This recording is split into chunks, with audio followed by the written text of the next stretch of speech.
जय भीम नमो बुधाय साथियों। बाबा साहेब की जिंदगी का 18 नवंबर का वो आत्म परीक्षण का दिन था, या यूं कह लीजिए कि टर्निंग पॉइंट था उनकी जिंदगी में। वो बाबा साहेब, जैसा कि हम सभी जानते हैं, बेहद गरीब परिवार से थे, दलित समुदाय से थे और महार जाति के थे। अक्सर वो कक्षा के बाहर बैठकर ही सुनते थे और घर पर आकर आत्म मनन करते थे। इसी तरह से शिक्षा लेते हुए बाद में महाराजा गायकवाड़ की आर्थिक मदद से वे महाराजा गायकवाड़ द्वारा प्रदान की गई 3 वर्षीय छात्रवृत्ति योजना के तहत 1913 में कोलंबिया विश्वविद्यालय न्यूयॉर्क अमेरिका में अध्ययन करने के लिए गए।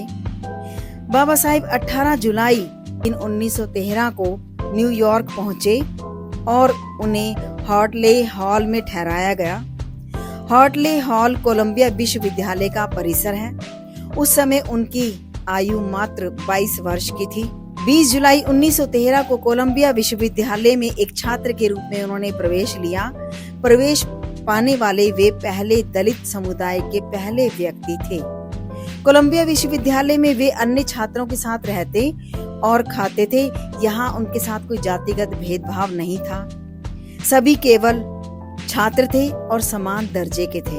बाबा साहेब बिना किसी हिचकिचाहट के खेलों में भाग लेते, टेनिस खेलते, बैडमिंटन खेलते, फुटबॉल खेलते। उन पर खेलने, खाने, पीने, रहने पर किसी तरह का कोई प्रतिबंध नहीं था।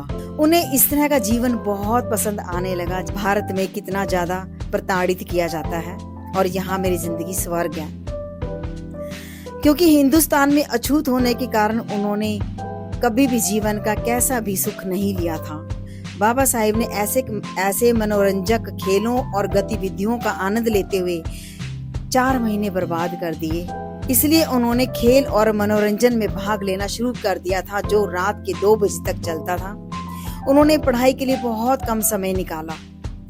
18 नवंबर 1913 की एक रात अन्य विद्यार्थियों से बात करते हुए 3 बजे जब वो बिस्तर पर लौट कर आए तो उनके मन में विचार उमड़ने लगे कि मैं अपने सगे संबंधियों, अपने देश, अपने समुदाय के अन्य दलित भाइयों से दूर, इतनी हजारों मील दूर, महाराजा गायकवाड़ द्वारा दिए जाने वाले धन पर यहाँ आया हूँ और यहाँ सिर्फ मैं अपने पढ़ाई करने आया हूँ। उस पढ़ाई पर न जाने मेरे कितने अनगिनत भाइयों की उम्मीदें हैं। ऐसे विचार आते ही चले गए तो बाबा साहिब को एकदम से आत्म परीक्षण हुआ कि ये मैं क्या कर रहा हूँ। मैंने 4 महीने बर्बाद कर दिए और बस वहीं से अथक प्रयास उन्होंने शुरू किया अपनी जिंदगी में। फिर वो कभी नहीं रुके। 4 महीने बर्बाद करने का इतना पछतावा हुआ कि प्रातः 5 बजे से वे बिस्तर पे उठे और संकल्प लिया कि आज से वे अपना समय बर्बाद नहीं करेंगे और सिर्फ पढ़ाई में लगाएंगे और अपने समुदाय के, अपने जो प्रताड़ित लोग हैं, उनकी जिंदगी संवारने में लगा देंगे। उस रात बाबा साहेब ने निश्चय किया कि वे अपने बौद्धिक अन्वेषणों पर अधिक ध्यान केंद्रित करेंगे। जो उनके अंदर कैपेबिलिटी है उसको एक एक व्यक्ति पर लगा देंगे।